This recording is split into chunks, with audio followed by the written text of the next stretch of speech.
ഈ ശബ്ദോർജം സൗരോർജമാ. എങ്ങനെ ഈ ശബ്ദോർജം എങ്ങനെയാ സൗരോർജമായ? എന്റെ തലയിൽ സൗരോർജ പാനലൊന്നും വെച്ചിട്ടില്ലല്ലോ, പിന്നെ എങ്ങനെയാ ഈ സൗരോർജത്തെ ഞാൻ പിടിച്ചെടുക്കുന്ന?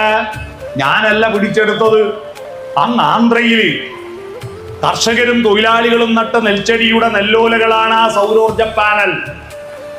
ആ നെല്ലോലകളിൽ ആ സൂര്യപ്രകാശം പതിച്ചപ്പോൾ അവിടെ നടന്ന ഒരു അത്ഭുത പ്രക്രിയയുണ്ട്. മനുഷ്യരൊന്നും ഉണ്ടാക്കാത്ത പ്രകൃതിയുടെ അത്ഭുത പ്രക്രിയ, പ്രകാശ സംശ്ലേഷണം. ഇംഗ്ലീഷിൽ ഫോട്ടോസിന്തസിസ് എന്ന് പറയും. ആ സംഭവം ഉള്ളതുകൊണ്ട് ആ ഭൂമിയിലും ജീവൻ ഉണ്ടായത്.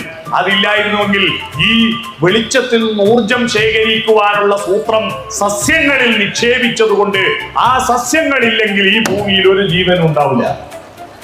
ആ ഫോട്ടോസിന്തസിസ് നടത്തിയിട്ട് കാർബോഹൈഡ്രേറ്റ്, അതായത് അന്നജം ഉണ്ടാക്കി നെല്ലിന്റെ കതിരിനുള്ളിൽ പാല് രൂപത്തിൽ കൊണ്ടുപോയി നിക്ഷേപിച്ച് ആ കതിരുകൾ കാറ്റേറ്റ് വെയിലേറ്റ് വിളഞ്ഞപ്പോ അവിടുത്തെ കർഷകരത് കൊയ്തെടുത്ത് മെതിച്ച് നെല്ലാക്കി മില്ലിൽ കൊണ്ടേയി കുത്തി അരിയാക്കി ചാക്കിൽ കെട്ടി ഗുഡ്സ് ട്രെയിനിൽ കയറ്റി ഹൈദരാബാദിൽ നിന്ന് ട്രെയിനിൽ കയറ്റിയ സെക്കന്ദരാബാദ്, വിജയവാഡ, സേലം, ഈറോഡ്, കോയമ്പത്തൂർ, പാലക്കാട്, ഒറ്റപ്പാലം, ഷൊർണൂര്, പട്ടാമ്പി, കുറ്റിപ്പുറം, തിരൂര്, താനൂര്, പരപ്പനങ്ങാടി, ഫറോക്ക്, കോഴിക്കോട്, കൊയിലാണ്ടി, വടകര, മാഹിപ്പാലം കടന്ന് തലശ്ശേരിക്കപ്പുറത്ത് മുഴപ്പിലങ്ങാട് FCI ഗോഡൌണിൽ ഇറക്കി അവിടുന്ന് കൂത്തുപറമ്പെന്ന് 12 കിലോമീറ്റർ അപ്പുറത്തുള്ള ചിറ്റാരിപ്പറമ്പിലെ ബാസ്വാട്ടിന്റെ റേഷൻ പീടിയെ കൊണ്ടുവന്ന അരി എന്റെ വീട്ടിൽ വാങ്ങിക്കൊണ്ടുവന്നിട്ട് അരച്ചിട്ട് ചുട്ട 4 ദോശ ഞാൻ രാവിലെ തിന്നതിന്റെ ഊർജമാണ് എന്റെ കണ്ഠത്തിൽ നിന്ന് സ്വനവേടകത്തിന്റെ വൈബ്രേഷൻ ആയിട്ട് ശബ്ദ തരംഗങ്ങളായിട്ട് നിങ്ങൾ കേൾക്കുന്നത്.